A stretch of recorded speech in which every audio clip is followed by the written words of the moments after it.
அனைவருக்கும் வணக்கம். நம்ம டெய்லி ஹிந்தி நியூஸ் பேப்பரில் இம்பார்ட்டன்ட் ஆர்டிகல்ஸ் வந்து பார்த்துட்டே இருக்கோம். இன்றைக்கி என்ன இம்பார்ட்டன்ட் ஆர்டிகல்ஸ் இருக்குது அப்படிங்கிறத பார்ப்போம். ஸோ நமக்கு முதல்ல பார்த்தோம்னா தமிழ்நாடு சைபர் கிரைம் அவங்க வந்து ஒரு முக்கியமான ஆப்ரேஷன் ஒன்று வந்து பண்ணியிருக்காங்க. ஓகேவா? ஸோ என்ன கொடுத்துருக்காங்க அப்படின்னு பார்த்தோம்னா, Tamil Nadu police arrest 70 persons in special cyber crime operation அப்படின்னு சொல்லி கொடுத்துருக்காங்க இல்லையா?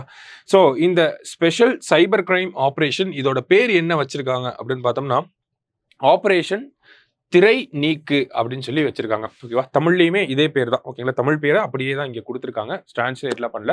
ஸோ ஆப்ரேஷன் திரை நீக்கு அப்படிங்கிறது தான் இந்த ஆப்ரேஷனோட நேம். சரிங்களா? ஸோ இந்த ஆப்ரேஷன் திரை நீக்கு அப்படிங்கிறது தமிழ்நாடு போலீஸ் அவங்களோட சைபர் கிரைம் விங் மூலியமா நமக்கு இந்த ஆப்ரேஷனை வந்து நடத்தியிருக்காங்க. கிட்டத்தட்ட பார்த்தோம்னா நமக்கு தமிழ்நாட்டிலையும் சைபர் கிரைம் அப்படிங்கிறது அதிகமாகிட்டே தான் இருக்கு. ஸோ அதை கண்ட்ரோல் பண்ணணும் அப்படிங்கிறதுக்காக நமக்கு என்சிஆர்பி டேட்டா பேஸை எடுத்து அதில் சைபர் கிரைம் குற்றவாளிகள் யாரெல்லாம் இருக்காங்க அப்படிங்கிறத ஐடென்டிஃபை பண்ணி அவங்கள கைது பண்ணியிருக்காங்க தமிழ்நாடு காவல்துறை. சரிங்களா? ஸோ அதுதான் இந்த ஒரு ஆர்டிகிளில் வந்து நமக்கு கொடுத்துருக்காங்க. பொதுவாக எக்ஸாம் பாயிண்ட் ஆஃப் வியூவில் ஆப்ரேஷன் திரை நீக்கு அப்படின்னா என்னன்னு கேட்டால் அது நமக்கு எழுத தெரியணும். சைபர் செக்யூரிட்டி ரிலேட்டடாக இருக்கக்கூடிய ஒரு ஆப்ரேஷன் தான். அதே மாதிரி இந்தியாவில் சைபர் செக்யூரிட்டி ஹெல்ப்லைன் அப்படிங்கிறதையும் நம்ம தெரிஞ்சுக்கணும். 1930 1930 அப்படிங்கிறது தான் இந்தியாவில் சைபர் கிரைம் ஹெல்ப்லைன் நம்பர் ஆயிருக்கு. சரியா? அடுத்ததாக பார்த்தோம்னா நமக்கு முக்கியமான ஒரு விஷயம், CM to visit Kerala for Vaikom satyagraha centenary event அப்படின்னு சொல்லி கொடுத்துருக்காங்க. அதாவது நமக்கு 1924ஆம் ஆண்டு பார்த்தோம்னா பெரியார் கலந்துக்கிட்ட இந்த வைக்கம் போராட்டம் அப்படிங்கிறத பற்றி நமக்கு நல்லாவே தெரியும். அதனுடைய வரலாற்று பின்னணி அப்படிங்கிறது உங்களுக்கே நல்லாவே தெரியும். சரிங்களா? ஸோ இந்த வரலாற்று பின்னணி மிக்க இந்த வைக்கம் சத்தியாகிரகத்துக்கு தற்போதைய சூழலில் என்ன நடக்குது அப்படின்னு பார்த்தோம்னா, அதுக்கு சென்டினரி செலிப்ரேஷன்ஸ் நூற்றாண்டு விழா அப்படிங்கிறது கொண்டாடப்பட்டுட்டே வந்துச்சு. போன வருஷமே நமக்கு 2023ஆம் ஆண்டே இந்த சென்டினரி செலிப்ரேஷன்ஸ் அப்படிங்கிறது ஸ்டார்ட் ஆயிருந்துச்சு. நம்மளுடைய முதல்வர், கேரளாவோட முதல்வர், இவங்க 2 பேருமே இணைந்து இந்த ஒரு விஷயத்தை வந்து ஸ்டார்ட் பண்ணியிருப்பாங்க. ஸோ அதனுடைய நிறைவு அப்படிங்கிறது பார்த்தோம்னா கேரளாவில் இருக்கக்கூடிய வைக்கம்ல நடக்க போகுது. அங்கே நம்மளுடைய முதலமைச்சரும் கலந்துக்க போறாங்க. கலந்துக்கிட்டு அங்கே ஒரு நினைவகம், ஓகேங்களா, ஒரு மெமோரியல் அப்படிங்கிறத ஓப்பன் பண்ண போறாங்க. அதே மாதிரி அங்கே ஒரு லைப்ரரி அப்படிங்கிறதையும் ஓப்பன் பண்ண போறாங்க. ஸோ அதை பற்றின செய்தியை தான் இங்கே கொடுத்துருக்காங்க. சரியா? அடுத்ததாக பார்த்தோம்னா நமக்கு இன்னைக்கு எடிட்டோரியல் பேஜில் ஒரு முக்கியமான ஆர்டிகல் கொடுத்துருந்தாங்க. சமீபத்தில் பார்த்தோம்னா சென்னை பல்லாவரத்தில் பார்த்தோம்னா நமக்கு இந்த தண்ணி அப்படிங்கிறது மாசுபட்ட தண்ணியை குடிச்சனால ஒரு சில பேர் இறந்து போயிட்டாங்க. நிறைய பேர் வந்து மருத்துவமனைகளில் சேர்க்கப்பட்டாங்க. ஓகேங்களா? Due to the drinking of contaminated water அப்படிங்கிறது. ஸோ இந்தியன் கவர்மெண்ட்டுமே சரி, தமிழ்நாடு அரசாங்கமே சரி பார்த்தோம்னா நமக்கு ட்ரிங்கிங் வாட்டர் அப்படிங்கிறது, போர்ட்டபிள் வாட்டர், யூஸ் பண்ணக்கூடிய அளவில் இருக்கக்கூடிய தண்ணி அப்படிங்கிறத வீடுகளுக்கே கொடுக்கணும் அப்படிங்கிறத ஒரு கனவு திட்டமாகவே வச்சிருக்காங்க. இருந்தாலுமே நிறையா இப்போ சென்னை மாதிரியான சிட்டிஸ்லாம் பார்த்தோம்னா நல்ல அர்பன் இன்ஃப்ராஸ்ட்ரக்சர் இருக்கக்கூடிய ஒரு சிட்டி தான். அந்த சிட்டிலேயே பார்த்தோம்னா நமக்கு இந்த மாதிரி கண்டாமினேட்டட் வாட்டர், போர்ட்டபிள் நார்மலாக வீட்டுக்கு வரக்கூடிய தண்ணியில் வருது அப்படிங்கிறது ஒரு கவலைக்குரிய விஷயமா இருக்கு. இந்த ஆர்டிகல் என்ன சொல்லியிருப்பாங்க அப்படின்னு பார்த்தோம்னா, ஒவ்வொரு வீடுகளுக்குமே நம்ம அந்த குடிநீர் இணைப்புகளை வழங்குறது ஒரு சவாலான விஷயம்தான். அந்த குடிநீர் இணைப்புகளை வழங்கிட்டோம்னா அந்த சவால்ல இருந்து நம்ம வெளியே வந்துட்டோங்கிற அர்த்தம் கிடையாது. குடிநீர் இணைப்புகளை வழங்கினதுக்கு அப்புறமா அங்கே சரியான முறையில் தான் தண்ணீர் அப்படிங்கிறது அனுப்பப்படுதா அப்படிங்கிறதையும் பார்க்கணும். கண்டாமினேட்டட் வாட்டர் இல்லாமல் நம்ம அனுப்பணும். நிறைய இடங்கள்ல பார்த்தோம்னா நிறைய உதாரணங்கள் அப்படிங்கிறது இருக்கு. இப்போ இங்கே பார்த்தோம்னா இந்த கண்டாமினேஷன் எதனால ஏற்பட்டுச்சு அப்படிங்கிறது இன்னும் அரசாங்கம் தெளிவா நமக்கு சொல்லாம தான் இருக்காங்க. இதே மாதிரி தமிழகத்துல மட்டும்தான் இந்த மாதிரியான விஷயங்கள் நடக்குதா அப்படின்னு பார்த்தோம்னா கிடையாது. நமக்கு பெங்களூர்ல நடந்துச்சு, கேரளால ஏற்பட்டுச்சு இதே மாதிரியான பிரச்சனைகள். ஸோ அந்த ஒரு டேட்டா பாயிண்ட் அப்படிங்கிறதா நமக்கு இந்த இடத்துல கொடுத்துருக்காங்க. ஓகேங்களா? ஸோ அர்சனிக் வாட்டர்ல மிக்ஸ் ஆகுறது, ஃப்ளூரைட் வாட்டர்ல வந்து மிக்ஸ் ஆகுறது, இந்த மாதிரியான தருணங்கள் இந்தியாவில் நிறையவே நம்ம பார்த்துட்டோம். ஸோ அப்போ அரசாங்கங்களுக்கு இருக்கக்கூடிய சேலஞ்சஸ் என்ன அப்படின்னு பார்த்தோம்னா, first house hold drinking water அப்படிங்கிறத கொடுக்கணும். அது கண்டாமினேஷன் இல்லாமல் கொடுக்கணும் அப்படிங்கிறதான் இந்த ஆர்டிகல்ல நமக்கு சொல்லியிருக்காங்க. சரியா? ஸோ இது ஒரு முக்கியமான ஆர்டிகல். ஜஸ்ட் கான்டெம்பரரி டைம்ஸ்ல இருக்கக்கூடிய ஒரு சேலஞ்சை பற்றி பேசியிருக்காங்க. அடுத்தது நெக்ஸ்ட் ஒன் பார்த்தோம்னா, the issue of India's economic growth versus emissions அப்படின்னு சொல்லி கொடுத்துருக்காங்க. ஓகேவா? ஸோ இந்த ஆர்டிக்கலில் என்ன சொல்லியிருக்காங்க அப்படின்னு பார்த்தோம்னா, ரீசெண்டாக நம்மளோட எக்கனாமிக் சர்வே ஆஃப் இந்தியா அப்படிங்கிறத சொல்லியிருந்தாங்க. ஸோ அதில் சொல்லப்பட்ட ஒரு முக்கியமான விஷயத்தை பற்றி தான், அந்த ஒரு டிபேட்டை பற்றி தான் இந்த இடத்துல பேசுகிறாங்க. பொதுவாகவே உலக நாடுகள் எல்லாமே பார்த்தோம் அப்படின்னா நமக்கு பொருளாதார வளர்ச்சி அப்படிங்கிறது இருக்குது. அப்படிங்கிறப்ப அந்த நாட்டில் கிரீன் ஹவுஸ் கேஸஸோட எமிஷன்ஸ் அப்படிங்கிறதும் இருக்குது அப்படிங்கிறத நம்ம எடுத்துக்கிறோம்.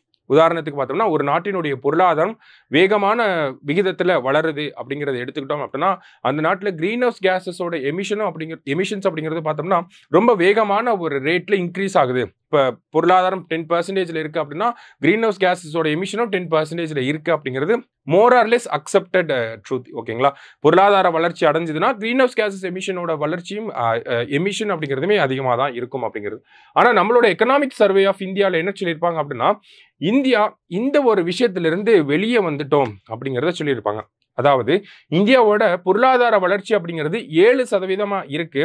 ஆனால் இந்தியாவோட இந்த ஆனுவல் ரேட் ஆஃப் எமிஷன்ஸ் அப்படிங்கிறது பார்த்தோம்னா 4% தான் இருக்கு. அப்ப இந்தியா டீகப்ளிங் அப்படிங்கிறத பண்ணிட்டாங்க அப்படிங்கிறத சொல்லியிருப்பாங்க. இந்த டீகப்ளிங் அப்படிங்கிற வார்த்தை ரொம்ப முக்கியம். ஓகேங்களா, டீகப்ளிங்னா என்ன அப்படின்னு பார்த்தோம்னா நமக்கு growth ரேட்டையும் எமிஷன்ஸையும் வந்து அந்த லிங்கேஜை வந்து பிரேக் பண்றது தான் நமக்கு டீகப்ளிங் அப்படின்னு சொல்லுவாங்க. ஓகேங்களா, growth ரேட்டுக்கும் அண்ட் தென் எமிஷன்ஸ் இந்த ஒரு லிங்கேஜை பிரேக் பண்றது தான் நமக்கு டீகப்ளிங் அப்படின்னு சொல்லுவாங்க.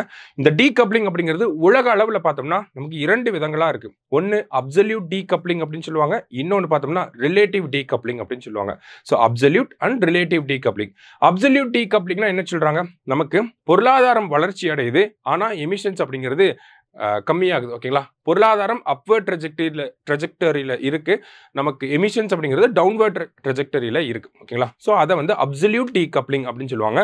ரிலேட்டிவ் டீகப்ளிங் அப்படின்னு பார்த்தோம்னா பொருளாதாரம் வேகமான ஒரு விகிதத்தில் வளர்ந்துட்டே இருக்கு, அதுக்கு ஈக்குவலா இல்லைனாலுமே அதை விட கம்மியா நமக்கு எமிஷன்ஸ் அப்படிங்கிறது உயருது. இப்போ பொருளாதாரம் அப்படிங்கிறது ஒரு 8% உயருது அப்படின்னா நமக்கு எமிஷன்ஸ் அப்படிங்கிறது ஒரு 6% தான் இருக்கு அப்படிங்கிறது. ஸோ 2 விதமான டீகப்ளிங் அப்படிங்கிறது இருக்கு. ஒன்று அப்சல்யூட், இன்னொன்று வந்து ரிலேட்டிவ் டீகப்ளிங் அப்படின்னு சொல்றோம். அப்சல்யூட் டீகப்ளிங்னா என்னது, பொருளாதாரம் இன்க்ரீஸ் ஆகும், எமிஷன்ஸ் கம்மியாகும். ரிலேட்டிவ் டீகப்ளிங்ல என்ன சொல்றாங்க, பொருளாதாரம் இன்க்ரீஸ் ஆகும் ஆனா அதை விட கம்மியான வேகத்துல நமக்கு எமிஷன்ஸ் அப்படிங்கிறது இன்க்ரீஸ் ஆயிருக்கும். அப்ப அப்சல்யூட் டீகப்ளிங்ல பார்த்தோம்னா எமிஷன்ஸ் அப்படிங்கிறது கம்மி ஆகுது, ஆனா ரிலேட்டிவ் டீகப்ளிங்ல பார்த்தோம்னா எமிஷன்ஸ் இன்க்ரீஸ் ஆகுது ஆனா அது பொருளாதாரம் வளர்ந்த அளவுக்கு இன்க்ரீஸ் ஆகல அப்படிங்கிறது தான் மீனிங். ஓகேவா, அப்ப இந்தியாவோட இந்த ஒரு ஸ்டேட்மெண்ட்டை எடுத்து பார்க்குறோம் நம்ம. ஓகேங்களா, இப்போ ஒரு அப்சல்யூட் அண்ட் ரிலேட்டிவ் அப்படின்னு சொல்லி 2 விஷயங்களை நம்ம புரிஞ்சுக்கிட்டோம். இதை நம்ம இந்தியாவோட ஸ்டேட்மெண்ட்டோட எடுத்து பார்க்குறோம். இந்தியா என்ன பண்ணியிருக்காங்க, 7% வளர்ச்சி அப்படிங்கிறது இருந்திருக்கு, எமிஷன்ஸ் அப்படிங்கிறது 4% இருந்திருக்கு. அப்ப இந்தியா என்ன பண்ணிருக்காங்கன்னா ரிலேட்டிவ் டீகப்ளிங் அப்படிங்கிறத அச்சீவ் பண்ணிருக்காங்க. ஓகேவா, சோ 7% பொருளாதார வளர்ச்சி, 4% அப்படிங்கிறது எமிஷன்ஸ் அப்படிங்கிற அந்த ரேட்ல நம்ம இருக்கோம். அதை பத்தி தான் இந்த ஆர்டிகிள்ல நமக்கு கொடுத்திருக்காங்க. அதை வந்து செக்டார் வைஸ் எடுத்து பார்த்தாலுமே அது கரெக்டா தான் இருக்கு. இந்தியா வந்து ரிலேட்டிவ் டீகப்ளிங் அப்படிங்கிறத அச்சீவ் பண்ணிருக்காங்க அப்படின்னு சொல்லி. அப்ப ஒரு நாடு வந்து டீகப்ளிங் பண்றாங்க, ஓகே, ஸோ இது அப்சல்யூட் டீகப்ளிங் நல்லதா இல்லை ரிலேட்டிவ் டீகப்ளிங் நல்லதா அப்படின்னு பார்த்தோம்னா எப்பயுமே அப்சல்யூட் டீகப்ளிங் அப்படிங்கிறதா நல்லது. ஏன்னா அந்த இடத்துல பொருளாதாரமும் நமக்கு பிடிச்ச மாதிரி அதிகமாகுது, அதே மாதிரி எமிஷன்ஸ் அப்படிங்கிறதும் கம்மியாகுது. ஓகேங்களா, அப்போ எல்லா உலக நாடுகளுமே இந்த அப்சல்யூட் டீகப்ளிங்கை நோக்கி தான் நகர்ந்துட்டு இருக்காங்க. வளரும் நாடாக இருக்கக்கூடிய இந்தியா பொறுத்த வரைக்கும் பார்த்தோம்னா இன்னும் நம்மளோட பீக் growth அப்படிங்கிறது இன்னும் வரல. அப்போ நம்ம பீக் growthக்கு போகிறப்ப நமக்கு நம்மளோட வளர்ச்சி உச்சமாக போகிறப்போ என்ன ஆகும்னா நம்மளோட எமிஷன்ஸ் அப்படிங்கிறதும் இன்னும் பீக் ஆகும். ஓகேங்களா, இன்னும் நம்ம அந்த ஸ்டேட்டுக்கே வரல, ஆனால் அதுக்கு முன்னாடியே இந்த ரிலேட்டிவ் டீகப்ளிங் அப்படிங்கிறத அச்சீவ் பண்ணிட்டோம். ஸோ இது வந்து ஒரு பாசிட்டிவான ஸ்டெப் தான். இட் இஸ் நம்மளோட ரிலேட்டிவ் டீகப்ளிங் அப்படிங்கிறது இன்னும் சீக்கிரமே அது அப்சல்யூட் டீகப்ளிங்காக மாறதுக்கான வாய்ப்புகள் அதிகமாக இருக்கு அப்படிங்கிறது தான் இந்த ஆர்டிகிளில் நமக்கு சொல்லியிருக்காங்க. சரியா, ரைட். அடுத்ததாக பார்த்தோம்னா நமக்கு இன்னொரு எடிட்டோரியல் இல்லை, நமக்கு இன்னொரு நியூஸில் முக்கியமாக ஒன்று சொல்லியிருக்காங்க. ரீசெண்டாக பார்த்தோம்னா நம்மளோட பிரைம் மினிஸ்டர் என்ன சொல்லியிருப்பாருன்னா சண்டிகருக்கு அப்படிங்கிற இந்த யூனியன் பிரதேசத்தை வந்து பாராட்டி இருப்பார். எதற்காக அப்படின்னு பார்த்தோம்னா நம்மளுடைய பாரதிய நியாய சன்ஹிதா, பாரதிய நாகரிக் சுரக்ஷா சன்ஹிதா, பாரதிய சாட்சிய அதிநியம் அப்படிங்கிற இந்த 3 குற்றவியல் சட்டங்களையும் சரியான முறையில் நடைமுறைப்படுத்தின ஒரே யூனியன் பிரதேசமாக சண்டிகருக்கு தான் இருக்கு அப்படிங்கிறத சொல்லியிருப்பார். ஸோ அதை எடுத்து அனலைஸ் பண்ணியிருக்காங்க.